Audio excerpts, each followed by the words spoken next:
We do have an ASL interpreter with us today. They are going to be taking turns, so we might need to pause the presentation just for a couple of seconds while they make their switch. We also have a CART provider who will be providing CART or captioning for you today. And so if that is something you would like to access, it has been activated and it is ready to go. So you should be able to see that. And if you don't, you can click the closed caption button or the subtitle button at the bottom of your Zoom screen, where you have the choices in that toolbox, and get that activated. We are going to provide the opportunity for some questions and answers. If you have questions, we ask that you put them in the chat box, and we will make sure that those questions get asked to your presenters today. If it is relevant to the current slide or to the current topic that's being discussed, we'll stop and allow that question to be answered. But if something that could be answered at the end, or it's more of a general inquiry, we'll wait, and we'll be sure to have some time with Sarah, Kathy, and Lana at the end to get all of those answered. I think those are all of the housekeeping tips we have for this morning or this afternoon. I did it again this afternoon. So I think we're ready to start our webinar. So I just want to officially welcome you to our August webinar series with Texas Hands and Voices Guide by Your Side, Back to School Tips from a Parent and Teacher Perspective. So we have three incredibly knowledgeable and wonderful presenters for you today, and I'll let them introduce themselves when we begin the presentation. But just quickly, Sarah Covert, teacher of the deaf, also deaf hard of hearing guide with the Guide by Your Side program. Kathy Bartlett, teacher of the deaf, and Lana Nissen, parent, also with the Guide by Your Side program. So thank you all for being here. They met and created some practical tips from their perspective, which might be helpful for you or some families that you're working with or friends with, or anyone you think that might, these tips might be helpful. We encourage you to share that. This webinar is being recorded and will be posted on our YouTube channel for access later on. So I think we are ready to go. We have Teresa Banda, our executive director, on with us today. She's going to be working in the background, pulling up and sharing the screen for the PowerPoint presentation today. But I wanted to also welcome Teresa Banda, executive director with Texas Hands and Voices. And I would also like to acknowledge that the Texas Hands and Voices Guide by Your Side program is funded by the Texas School for the Deaf Statewide Outreach Center, and we're thankful for that collaboration as well. So I am going to turn it over to Sarah, Kathy, and Lana to get ready. I think they each have a slide on the PowerPoint they've presented or created. There is a QR code that will be popped up onto the screen at the end of the webinar, and you'll be able to scan that with your phone, and the presentation can be easily downloaded or accessible in that way. So all of these resources that will be covered will be easily accessible to you at the end of the webinar. I think we're ready for screen share, Teresa. I'm going to turn my camera off unless you need me, and I'll be monitoring the questions. And I will turn it over to Lana, Kathy, and Sarah.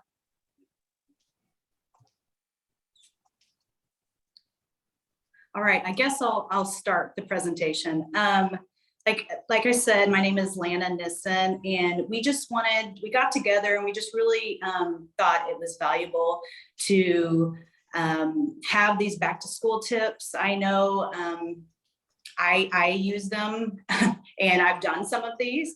And so it's nice to hear from teachers what works, and then maybe from a parent that's tried it last year. So let's jump in, I guess. Let's go to the next slide.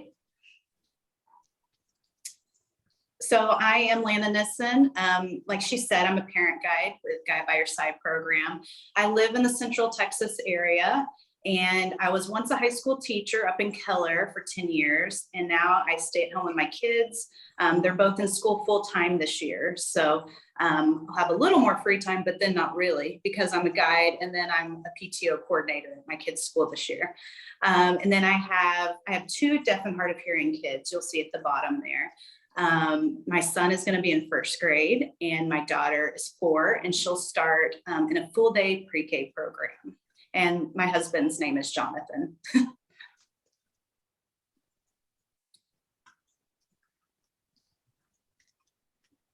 Hi everyone, Sarah Colbert here. I am a teacher for the deaf and hard of hearing. I'm actually going to my 11th year teaching as an itinerant teacher. I am also a deaf hard of hearing guide from Guide by Your Side.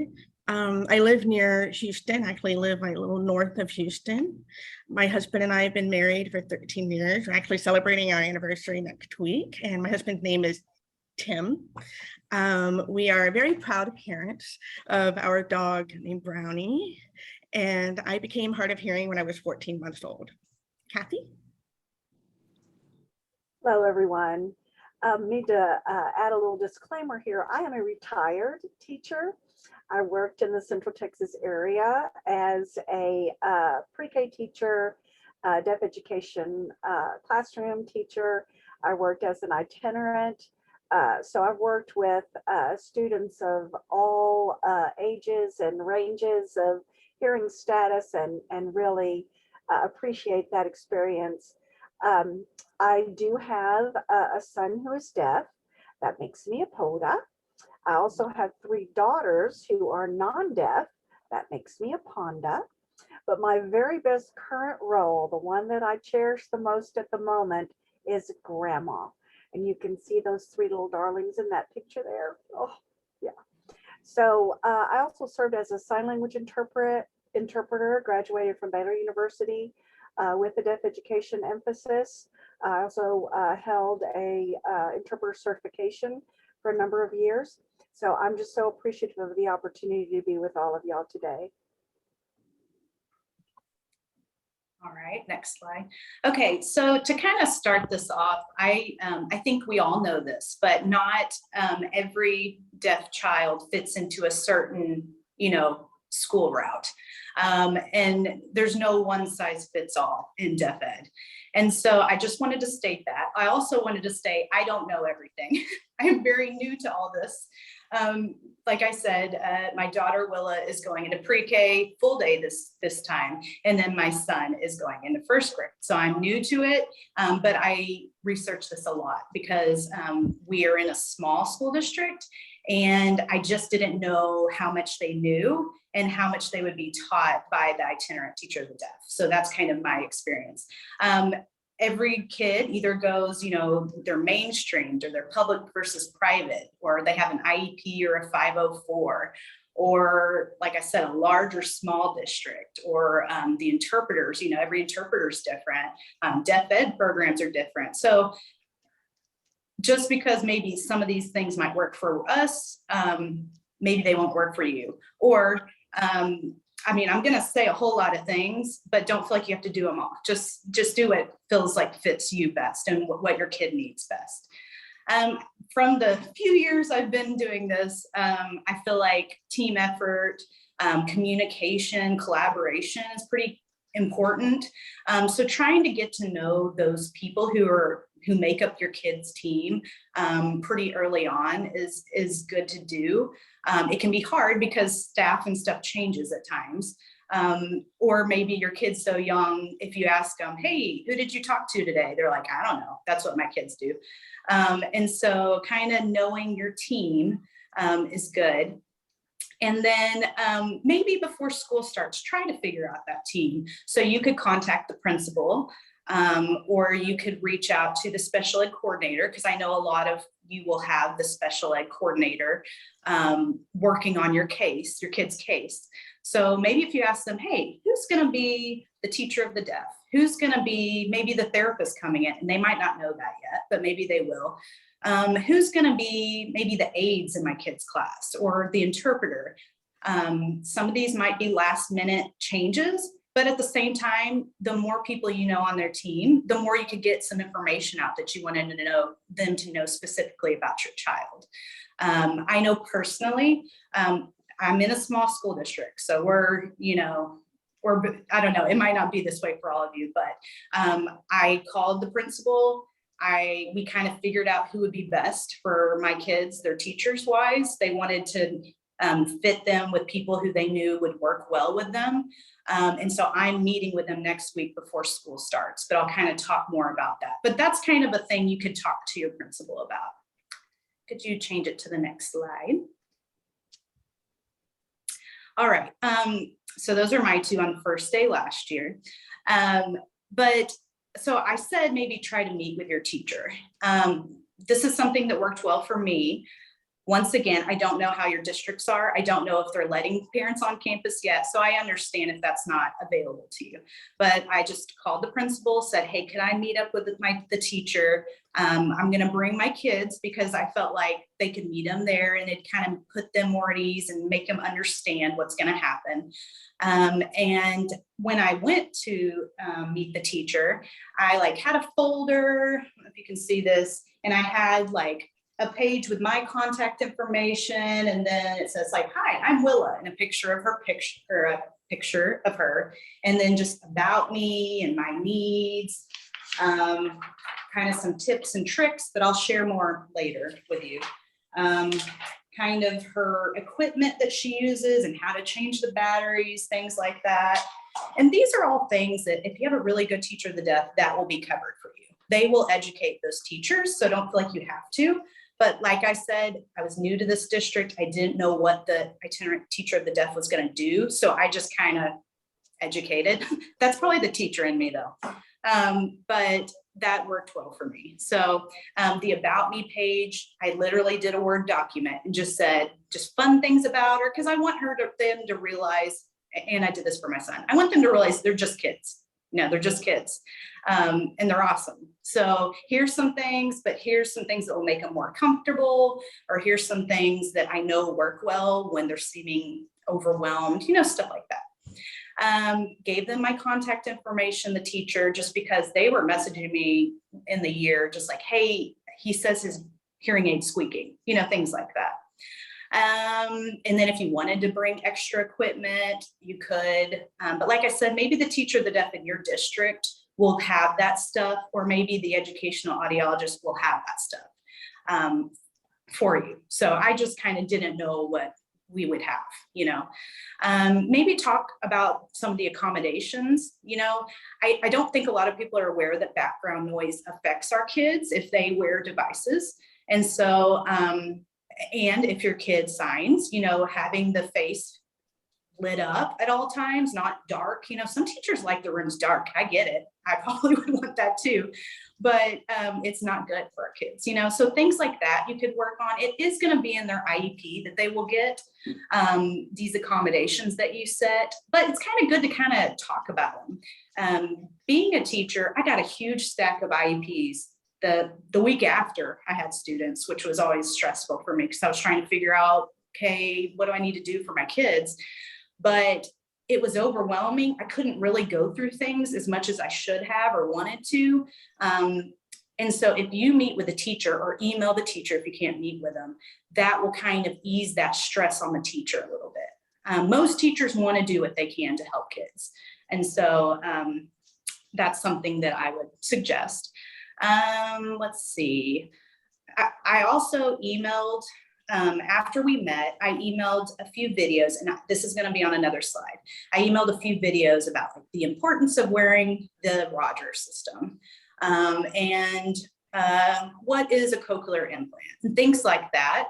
And they found that helpful. They told me, oh, that was actually helpful. I've actually emailed some of these things to my family, because it's some of my family sometimes are like, he can hear, he's fine. And when I sent this, they were like, wow, that really actually explains. It's going to be the first video on the slide. I sent it to them and they were just like, that helps us understand how much the background noise is affecting what he hears. So I don't know, if your kid wears hearing aids, that's a good video. What else? I'm not going to talk much on this because Sarah's going to cover this, but maybe showing the teacher your child's audiogram. They won't get it. I hardly get audiograms at this point. I've been in it for a while, but kind of showing them, hey, these sounds are hard for them, because that might help them understand, hey, when we're learning to read, he's not saying TH well, you know, things like that. And if you're explaining this is where he has trouble hearing, that will be really helpful for the teacher. And then telling them about listening fatigue, which I'll share in the next slide. And then this is very extra because I'm extra, but emailing co-cur teachers. So I don't know what you call them, maybe specials teachers, those extra teachers that see every kid in the whole school. I just wanted them to see my kids before the first day. So I literally took a phone video of my kids saying, I think Abe said, hi, I'm Abe. I wear hearing aids. These help me hear. And that's it. And then Willa, hi, I'm Willa, and I have CIs. And when this is off, I can't hear. And when it's on, I can, you know, it was something very simple, but I shot that out to the teachers and gave them a very simple, like, reminder thing about them and their devices, and put it in their boxes. And that was it. And I think it helped them, because the first day they knew already that those were the kids. So it doesn't have to be hard. It can be very simple, just email, because you're not going to be able to find all these people on campus. Believe me, they're not going to want you, you know, like going through all the teachers and stuff. But I just have found that helpful, just to shoot a quick email. All right, I think the next slide. Okay, so listening fatigue is a huge thing. And I'm pretty sure if you're a parent to a kid with hearing loss, or you know, yes, you're gonna already know this. You're gonna already notice that your kid is overstimulated in loud places, or maybe, I don't know, it's just, you notice it. Maybe they're tired a lot more, or maybe their attention, you know, after a certain time is not as good. But I found this fact to be really important to share with staff. Is a study found that deaf and hard of hearing children experience fatigue more than children with cancer, arthritis, diabetes, and obesity. So it is a very real thing that our kids have a hard time with fatigue. They're taking in so much in difficult ways. You know, if your child signs and doesn't use any technology, they are just having to be on alert at all times. You know, if your kid does use technology, it's that background noise. I mean, y'all gone to schools, they're so loud. So it's just, and that's why maybe they come home and they get in the car and they're just either frustrated, or they're like asleep, or, you know, it is a real thing. So letting your teachers know, or just the teacher, you know, hey, if you see them kind of really maybe their behavior, or just they're just kind of crazy, you know your child, or maybe they're just really sleepy looking, maybe just say it's listening fatigue, and could they have like a little break, you know, or maybe sit in the hall for a second. You can work that out, you know, in the ARD meeting, or you could work that out just with the teacher, just kind of making them aware. You can go to the next slide. All right, Teachers Pay Teachers is a great place to find that pre-made back to school handout. So some of these things I'm saying, like, you know, I gave this handout, tips and tricks, remember to turn on this, face the student while talking, avoid standing in front of windows. I didn't have to do this. I don't have time to do this kind of stuff. This is cute and pre-made, and you don't pay that much. And sometimes they give it away free. So I had good luck with this Teachers Pay Teachers for last year. And I'm keeping the same stuff this year. I'll probably tweak a few things, because a lot of the staff has already had my kids. So I don't feel like I have to send them videos this year and things like that. So year to year, it'll change. But Listening Fun is she's a teacher of the deaf, and she makes great stuff. And say like your teacher of the deaf doesn't talk about advocacy with your kid because maybe they don't have time, or maybe they just don't want to do that. Then you can ask your kid, and you can buy some and kind of do it yourself. Like you could be the teacher of the deaf, you know, you can kind of help have support at home and kind of teach them these things yourself. Teacher of the or TOD on Wheels is a good one. Miss Burgeon's Sign Me Up has a lot of good ASL activities and things you can print out. So these aren't just good for teachers or teacher of the deaf, even though they're amazing for them, but they're good for parents too. And maybe what they should be covering, and what like really good teacher of the deaf cover, you know. Kathy and Sarah, are very good teacher of the desk, but not all of them are. All of them try to be, but some just don't have the time to do this kind of stuff. So if they don't, you can help at home. Okay.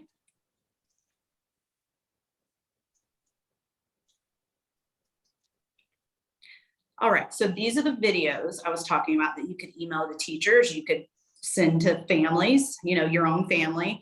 That top one is really good. It's old, but it's like, it's pretty impactful. That's about the importance of wearing the Rogers system, or the FM, you know, the microphone that sends to your kids. Then hearing loss in the classroom, how cochlear implant works, unilateral hearing loss simulation, effective use of classroom interpreters. And I'm sure there's a million other videos, but these have been good to send to teachers, faculty, to just kind of better understand our kids. All right, and like I said, all these things will be shared because there's a QR code at the end. All right. Okay, another idea is maybe trying to, like, personally just help your child's school be more inclusive. And a way you can do that is by donating books with deaf and hard of hearing characters to your child's class or the campus library. There are tons of books and just new ones all the time. It's hard to keep up with because we have a book list that we've put together, and it's that QR code in the corner right there. It's a book list of all books with deaf and hard of hearing characters. I know we've missed some over we've missed some, but they're split up into age groups and things like that. And then also, if you buy books on Amazon, that website right there, Supporting Success for Children with Hearing Loss, that has a synopsis of the books, how much the books cost, and direct links. So that's a good place to go to. But the QR code book list is tons. It's tons of books. If you don't have a teacher of the desk, say you're at a private school, sometimes they don't have teacher of the desk, you know, that come in and work with your kid. You could speak to the class. I know of a lot of parents who come, set up a time, talk about their kids' hearing aids or talk about what their kid's deaf and what the interpreter does, and kind of in a fun way, maybe read a book to the class. There's ideas on that link, the listeningfund.com link. And she tells what she talks about in services to teachers. And so say your teacher of the deaf doesn't do that, you could maybe ask the principal, hey, could I have like 5 minutes to talk to the staff? And there's ideas for you there. And then another way is maybe buy the teacher some class posters, or little stickers or whatever, cards in that little square right there in the corner. It has like flashcards, and these are both deaf artists. Language Priority is t-shirts and stickers, and they're really great for deaf ed stuff. And then 58 Creativity is also a deaf artist, and she does a lot of beautiful artwork that you could buy for a classroom. Just a suggestion, not a necessity. All right, next slide. Let's see. These are a ton of parent Facebook groups that might help if some of these ideas, maybe you want more ideas. A lot of these parents of deaf kids, parents of children with CIs, parents of, you know, all those are just parents that are constantly like, hey, does anyone have a back to school handout that we could use? You know, there's a lot of those kind of things, or a lot of pages that are helpful in that way. And then, you know, I don't know, there's tons of them. Some of these might be Instagram, some of these are Facebook groups, but all these are very helpful to give you new ideas. All right, next slide.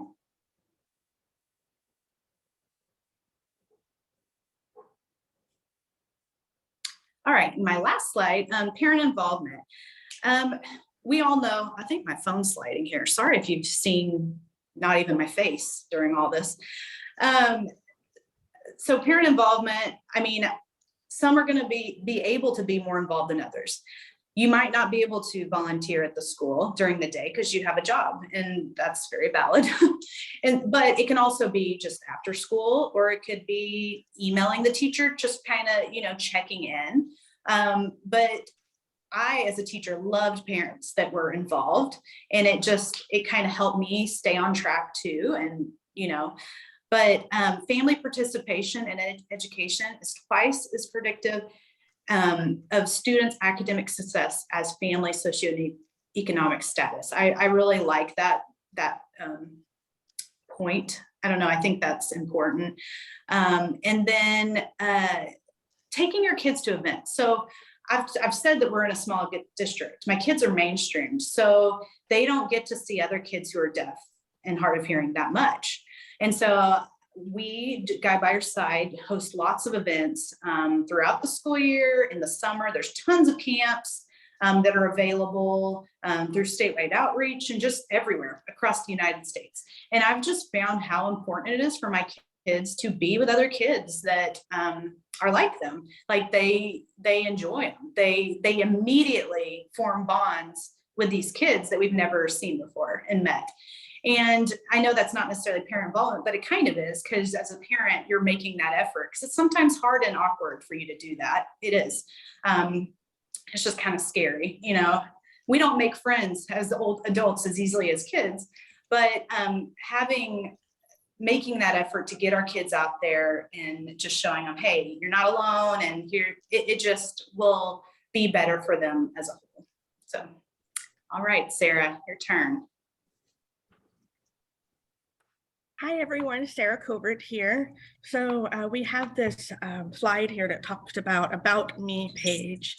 And but this right here on the bottom is an example of something that I actually received from one of my students that transferred in to a school that I was servicing. And this was all we had. We couldn't get a hold of the previous school because they were on spring break. So we came back from our spring break, so we had to wait a week, and then they were on the spring. Anyway, it was a mess. But the mom had shared this My Hearing Loss book about her daughter. So I wanted to share this with you, just to kind of give you an example. There are many different kinds of these kinds of books on Teacher Pay Teacher.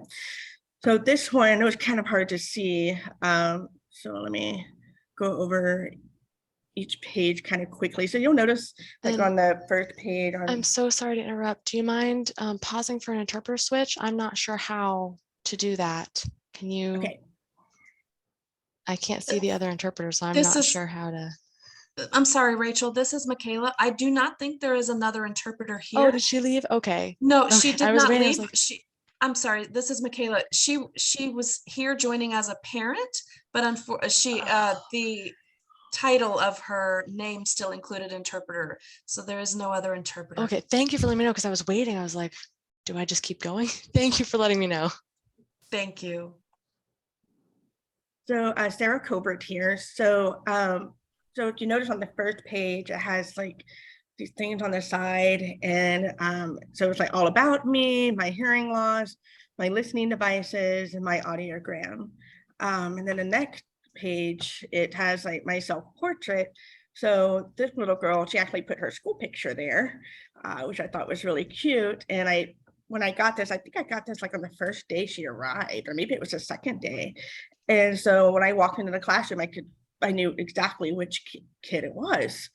And then down below her picture, it has some information she shared about herself. You could write, or if the child is a little bit older and they can write themselves, you or the child can write like their favorite food, their favorite thing to do after school, their favorite subject, do they have any hobbies, stuff like that. And then the third page, it goes into talking about their hearing status. So do they have a unilateral loss, or is it a bilateral loss? And the child would circle which one. And then underneath that, it just explains how to read an audiogram. And then underneath that, there's a little sentence that said, with my degree of hearing loss, I do not hear sound above whatever decibel it is. And then without my listening devices, sorry. So meaning without the hearing aids, without cochlear implants or BAHA. And then on the, this one's not on here, but I'm looking at the one from Teacher Pay Teacher. And there's probably, I think there are two levels. There's level 1, there's level 2. So level 1 is more like for the younger kids, and then level 2 is more for the older kids. But you can see on the PowerPoint, the 4th page, she somehow took a picture of the actual device she was using at her previous school and posted on that page along with the hearing aid. So that was really nice to see that. And when she came in, I was able to talk to the audiologist in our regional day school program for the deaf and just match. And then underneath that, let me see if I can find it on my end.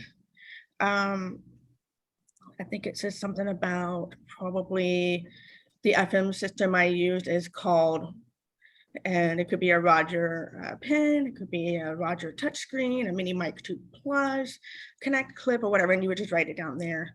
And I love this sentence. It is important to wear the FM system because, and you would just say why. It helped me hear the teacher better, or it helped me hear my partner better, or it helped me hear my classmates when we work in small group. And I also want to say some RDSPDs or regional day school program for the deaf, they use the term assistive listening device or ALD. So you might see that in the ARD paperwork instead of FM system. It's the same thing. Let's see. I think that's the last slide. Let me slide y'all over so I can see a little bit better. Oh, can you go? Yeah, thank you. Okay, can you go back to? There you go. Thank you. So on the second to the last slide, it shows her audiogram, and you'll see it has the X and the O's, and the X means the left side, the O means the right side. And it showed what she hears without her hearing aids. And then up above, I think it says A for aided. It shows what she hears with her hearing aids, which was really helpful for us so that we could suggest accommodation to help her be successful in the classroom. And down at the bottom, it says the top line shows pitch, which is what you would write in there. And then the sideline shows decibels, or you could put like, oh, well, actually it says which measures soft to loud sounds. And then the top line shows pitch, which measures like from low to high frequency, like a piano, like that.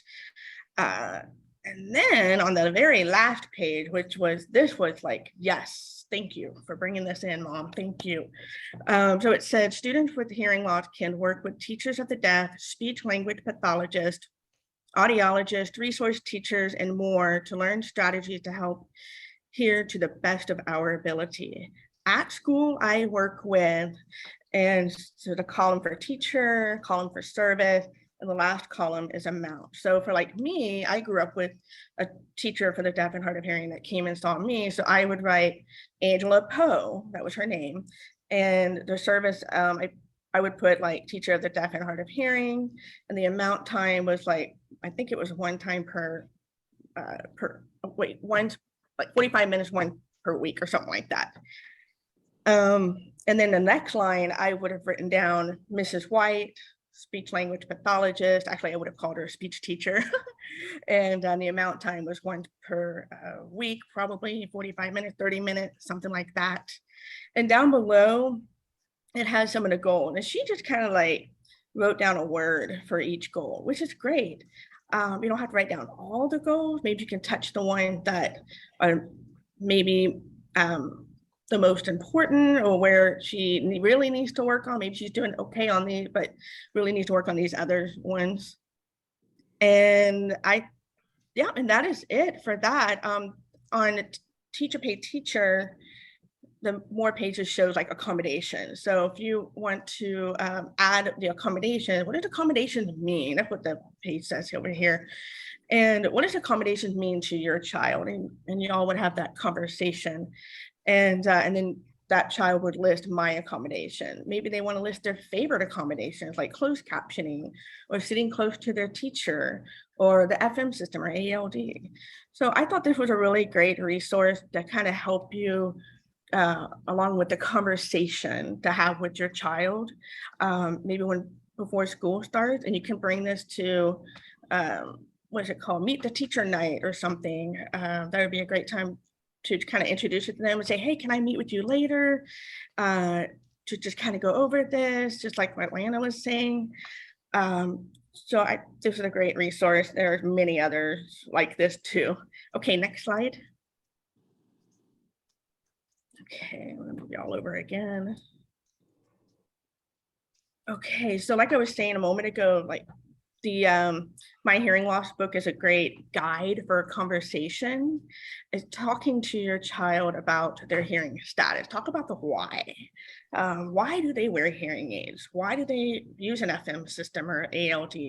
Why do they have a sign language interpreter? Why is that lady following me around everywhere? Why do I wear a cochlear implant or a Baha? Just things like that. Just talk about why. So I found these worksheets on Teacher Pays Teacher. As you can tell, that's my favorite website, Teacher. And it just kind of gives you some things to say and just give a guide, and the kids can color and you can talk about the different parts. And also talk about the sign language interpreter.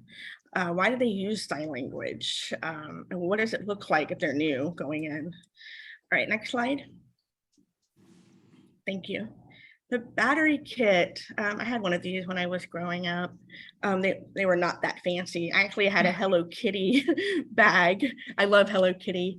And so I would keep my hearing aid batteries, and I would have like several packs with me. And I think back then, and still to this day, my batteries last about 7 days. So it's good to be mindful about how long do the batteries last, because teachers, my student teachers, ask me that all the time, and the nurses do too. So for the littles, you might want to leave the pack of hearing aid batteries with the school clinic. If you want to, just make sure you put their name on it. Or you might want to just leave it in the classroom. Sometimes I had students that would ask to go to the nurse all the time. And that's why I would get that question, Mrs. Covert, how long do batteries last? Oh, probably for Johnny over there, probably about 5 days, 7 days. Why? Well, he's been going to the clinic every day. Okay, so let's make some changes. Let's put it in the classroom, and the teacher will be in charge of it instead of the nurse. So just keep that in mind. When I got older, in middle school and high school, I just put it in my backpack and just left it there. And sometimes I would change it in the classroom, or if I was too shy and my crush was in the classroom, I was like, can I go to the bathroom? And go to the bathroom and change it out really quickly. And also there are expiration dates on the packs of batteries. So just keep an eye out for that. A lot of the hearing aids, for especially the little one, they have a lock on their battery door. So if you can provide an extra little tool for that, that would be great. I hate using paper clip. You can use a paper clip. It would just be nice to have that little tool. I think you can see it in a picture with the green box. That's the Phonak brand.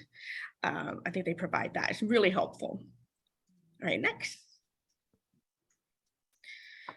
A child explaining their hearing and equipment.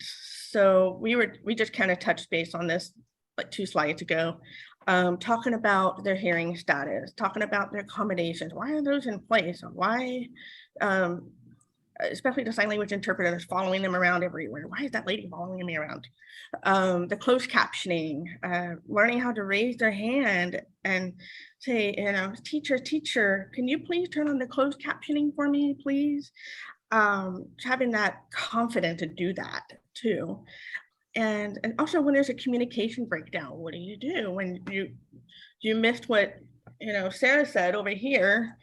And raise your hand. Or what did Sarah say? What was her answer? Things like that. Just talk about different situations. Also, oh yes, the next paragraph, it says, show your child how to talk to the teacher about their listening devices, struggle with understanding, needing a sign language interpreter, troubleshooting. There we go. Troubleshooting and having a signal. So I grew up with the FM system as well in the classroom. As you can see, there's a picture of me right there. And I'm wearing I call it the button. I only have one because I only wear one hearing aid on this side. And there's my mom. in the kitchen. That's the table we always worked at. We always worked at one place. We never sat on the floor. It was always the kitchen table. So, and it was like we had this routine that we would work at the kitchen table. So anyway, that's where I learned how to explain my hearing status and explain why I have a hearing aid to my teachers. So, and I also used that to explain it to my friends. So that's the verbiage I would use. Hi, Mrs. Smith. My name is Sarah Juno. That's my maiden name, Juno. I am hard of hearing. I wear a hearing aid to help me hear others better. See, and I would always show my hearing aid because some teachers didn't believe I was hard of hearing, and they would see it and they would go, oh, you know. So, and I have a microphone for you to wear, and it connects to my loop system. I had a loop system in middle school and high school. And it connects to my hearing aids and it helps me hear you better in class. And if I can't hear you through the microphone, I will give you this signal. And I used that signal all through college too. And so I would raise my hand and they would say, yes, Sarah. And I'm like, oh, and they always do that, oh, look.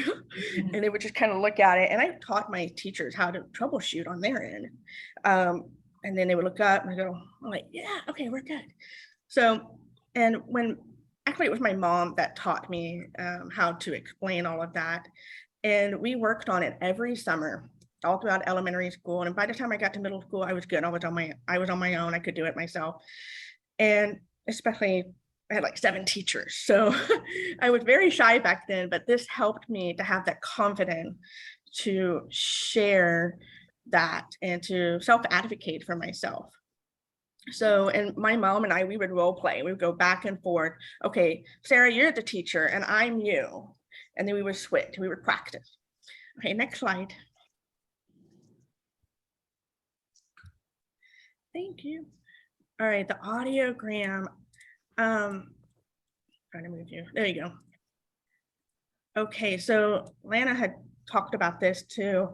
When you go to the audiologist, if you can ask if the child wears devices consistently, if you can ask the audiologist to do an aided hearing evaluation, or a hearing evaluation, that is so helpful because it shows how much gain they get with their personal amplification. And we can use that to help with the accommodation piece.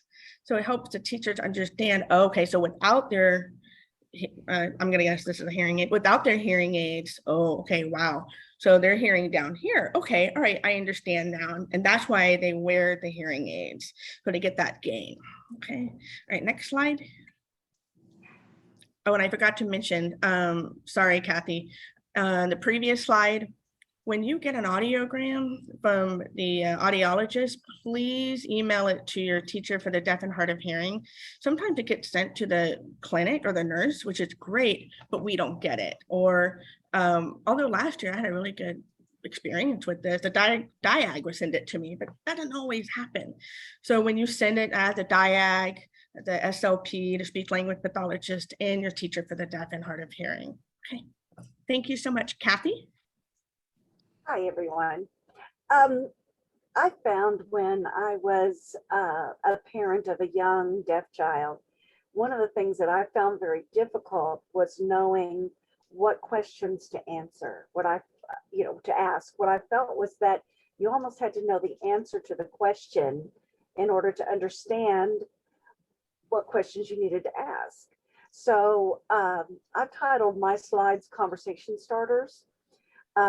Things to talk with your child about in advance. I think Sarah and Lana have both done a great job talking about scripting things for your children and to provide them and practice scripts such as, I don't understand, or, can you help me understand this? Don't understand directions. Can you give me an example? I think those kinds of scripts that a child can call up when they're experiencing that is very helpful. Kids are often, I realized in working with mainstream students especially, they're very, very reluctant often to ask for that kind of help, to be the only one in the class that didn't get it, the only one that needs it to be repeated, or things like that. And I think that really, you know, it's not helpful for our students to feel that way. So if we can help them with scripts, we can help them understand that they don't always have to call attention to themselves. I love Sarah's signal, you know, to say you can go up after class, you can go up before class, you can go to tutoring early, the things that they can do to have the help they need without calling a lot of undue attention to themselves. Next slide, please. Also to have scenarios to actually act those things out. You know, a list of questions that I have listed here might be helpful to talk about ways that they might experience or that they have experienced. How could you have done that differently? What do you think would have worked better? And really talk through those communication breakdowns and those kinds of things where they don't feel as successful communication wise as they would like to, just to work through those. I think that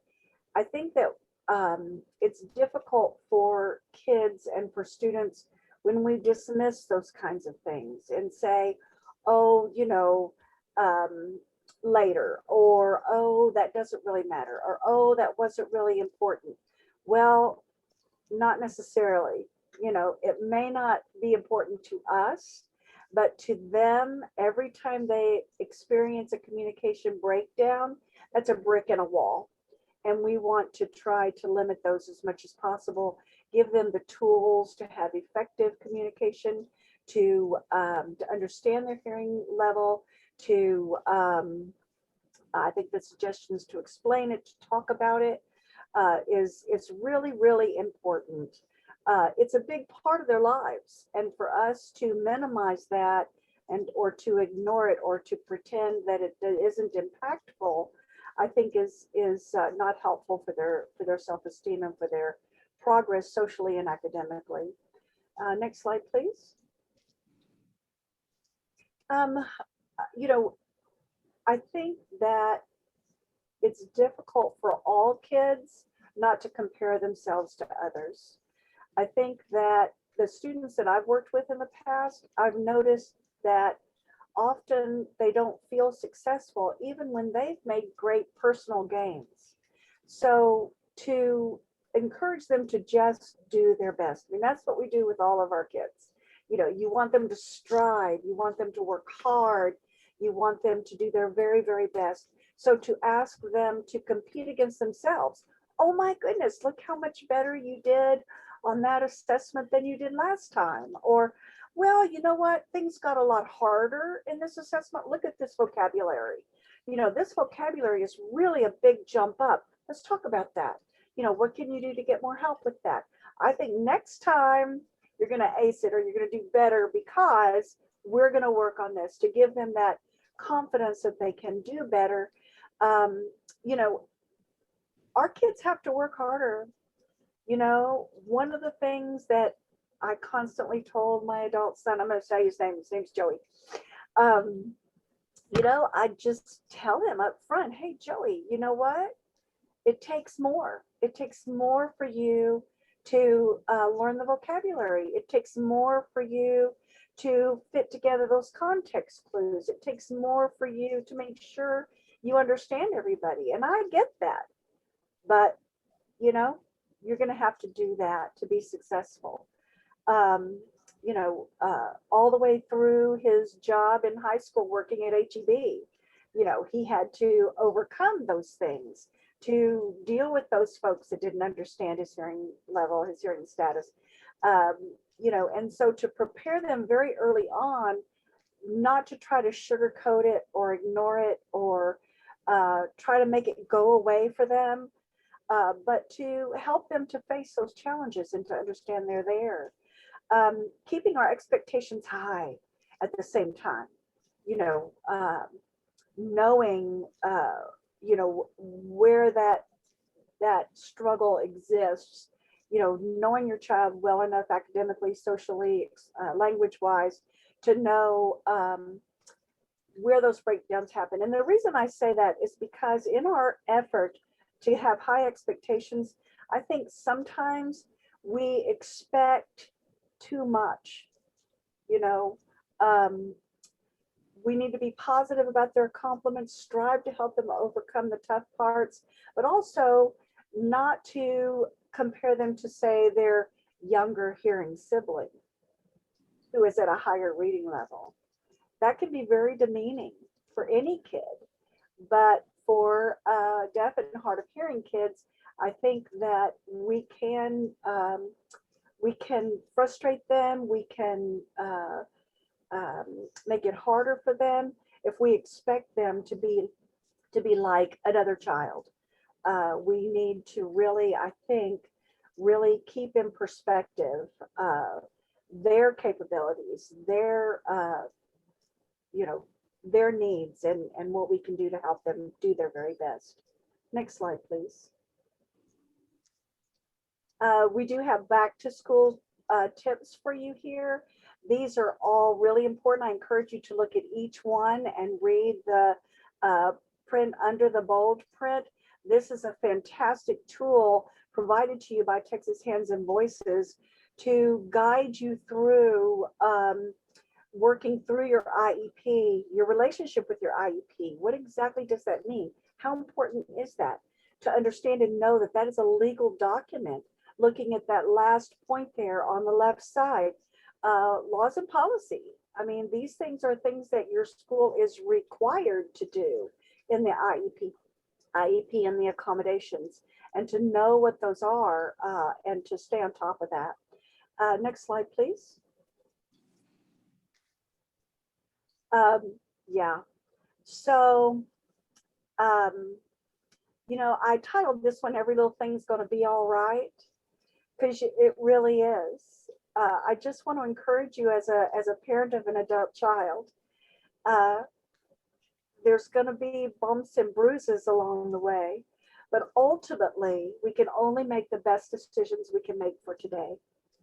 You know, Lana and I have talked endlessly about how we feel like every decision that we make along the way is make it or break it for our kids. You know, it's like, oh my gosh, what have I done? And if things aren't progressing as quickly as you would like, you know, I messed up this whole lot. You know, I mean, we really need to give ourselves a break. And I think when I realized that personally was on Joey's wedding day, when I was able to look at him standing with his bride, a man capable, competent, able to provide for a family. You know, we don't get that assurance or that feeling that we've made the right decision till those kinds of moments. So let's give ourselves a break right now and just say, you know what, I'm going to make this decision based on what I know right now, what I think is right now, but it should be an experiment. And based on data and progress, we can shift. And that's not an admission of failure. It's not an admission that we did something wrong. Ultimately, our goal is the same as is for all our children, and that's to have happy, healthy adults. And, you know, our deaf child is going to see themselves as we see them. If we see them as broken, if we see them as defective, if we see them as something that, you know, is less than, that's exactly how they're going to see themselves. So I was really thankful to have a woman in my life. You know, all those years ago, 1990, Joey was 4 years old at that point. She told me that Joey was going to succeed in spite of me, not because of me, and that deaf people had survived hearing people since the dawn of time. And it really kind of helped to put it in perspective for me, that Joey is an individual, and he's amazing, and he's going to do well, regardless of how I might mess up. So I just found that very freeing. I hope it does for you too. And the last slide. May I have the next slide, please? There he is. This is Joey and his wife, Anna Lynn. Joey is a deaf education teacher in North Texas. This is his beautiful wife, Anna Lynn. She also is a deaf education teacher and coordinator of the program where they live.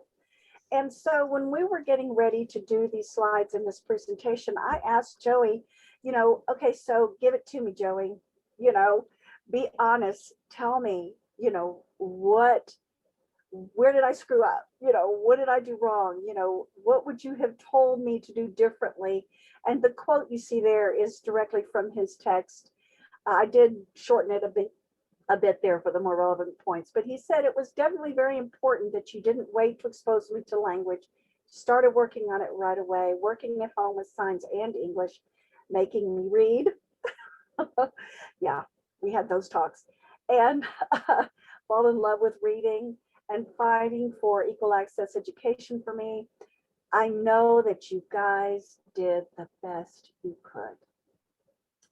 And ultimately, when our kids grow up, that's really what we want them to know. We loved them, we provided for them the very best that we could. And that's all any of us can really do.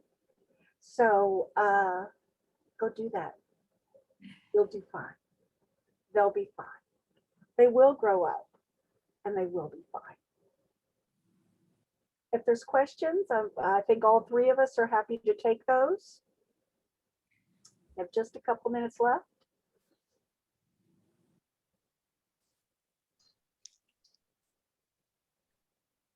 This is Michaela.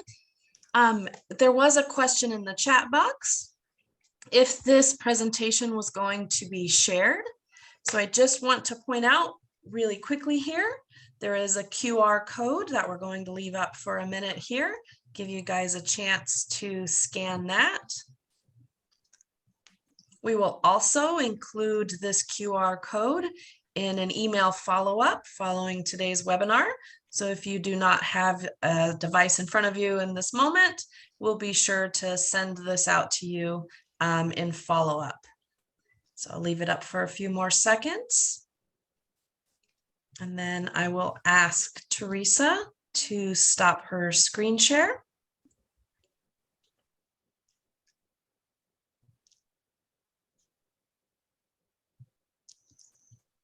And we have just a few minutes left.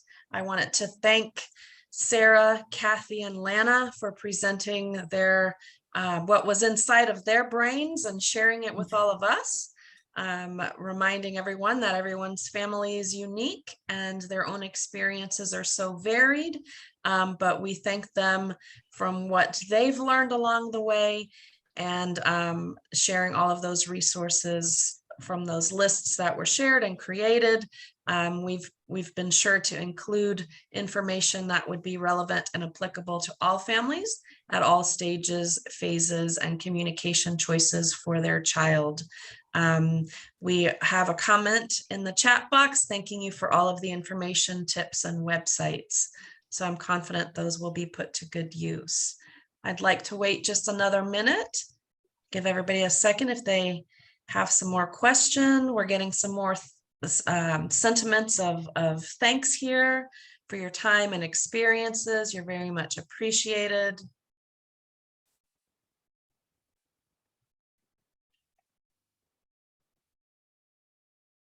Okay, if no one else has any questions, we just want to thank you for joining us today. Our website will be posted on YouTube, so if you'd like to go back and watch it again, you can do so, but the PowerPoint will also be shared, so you'll have all of that information in a condensed format there. Lana, Kathy, Sarah, thank you so very much for being a part of this and presenting for us as we make this journey to return back to school, whatever that might look like for all of our families. Thank you so much. Thank you for joining us today, and we will see you next time.